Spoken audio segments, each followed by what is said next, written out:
আলাইকুম। আমি আজকে অনেক খুশি। এটা হলো গতকালকে রাতে সকাল যখন হয়েছে তখন নিউজ দেখলাম যে ইসরায়েলের অর্ধেক ইট খোলার ভাড়া হয়ে গেছে প্রায়। আমি খুব খুশি হয়েছি। এখন নেতানিয়াহু পলাইকে লিগে দৌড় পেরে যখন ছোটো ছোটো বাচ্চাকে মারছে ফিলিস্তিনিতে, তখন খারাপ লাগে নাই? গাজাটা শেষ দিয়ে দিছে এই হারামির বাচ্চায়, এই ছোটো লোকের বাচ্চায়। আমার কথা হলো যে এখন যে কাজগুলো করতেছে ইরান, শুক্রিয়া, আল্লাহু আকবার, নারে তাকবীর, এটা দিতে হইব। কারণ ইরানের পক্ষে ইনশাল্লাহ আমরা আসি, থাকবো, ইনশাল্লাহ সারা জীবন থাকবো। ইরান যা করতেছে অনেক ভালো একটা কাজ করতেছে। দেখেন কীভাবে নেতানিয়াহু পালাইতেছে। আর ওই দেশের যে একটা অবস্থা, কি ভয়াবহ একটা অবস্থা হয়েছে, এটা দেখেন।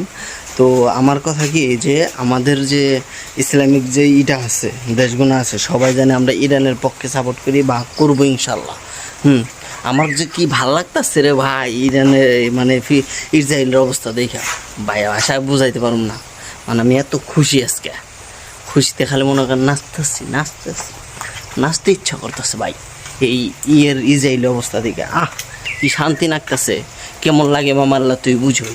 অনেক কাহিনী করছে, অনেক গ্যাঞ্জাম করছে জীবনে। ফিলিস্তিনে যা করছে ওরা, ফিলিস্তিনে কিচ্ছু নাই, গাজা পুরো ময়দান বানিয়ে রাখছে। ইসরায়েল কইছিলাম না ইটা দিব, এখন ইটার ভাড়া খুলতেছে। ইটা দিব না, এখন ইটার ভাড়া খুলবো। কারণ অগজ দেশের পরিস্থিতিটা শুরু হয়েছে, ড্রোন হামলা করে যা করছে, এখন ইটার ভাড়া খুলবো। এটা দিতে পারবে না, এটার ভাড়া খুলবে এখন। তো খুব ভালো কাজ করছে। আমার কথা হলো যে পুরা ইসলামিক ইরানের পক্ষে হলো সব, সৌদি আরব আছে, ইসরায়েল আছে, পাকিস্তানি আছে বা বাংলাদেশ, আমরা সবাই আছি ইনশাল্লাহ তাদের পক্ষে। তো আমরা সবাই তাকে সাপোর্ট করব, জানি ইসরায়েলের একটা কিচ্ছু না থাকে, পুরো দুই হালাই দেশে জানি কিচ্ছু না থাকে। আমি খুব খুশি হয়েছি যে ইসরায়েলের ওই অবস্থাটা দেখে কি ভালো লাগছে। যে সকালবেলা উঠাই দিই যে বৃষ্টির মতো, দেখেন কীভাবে পড়তেছে, বৃষ্টির মতো পড়তেছে বলে বহমনা। তো আমার খুব ভালো লাগছে। বা আপনাদের খুব ধন্যবাদ সেলুট জানাই। আমার ভিডিওটা সবাই শেয়ার করে দিবেন।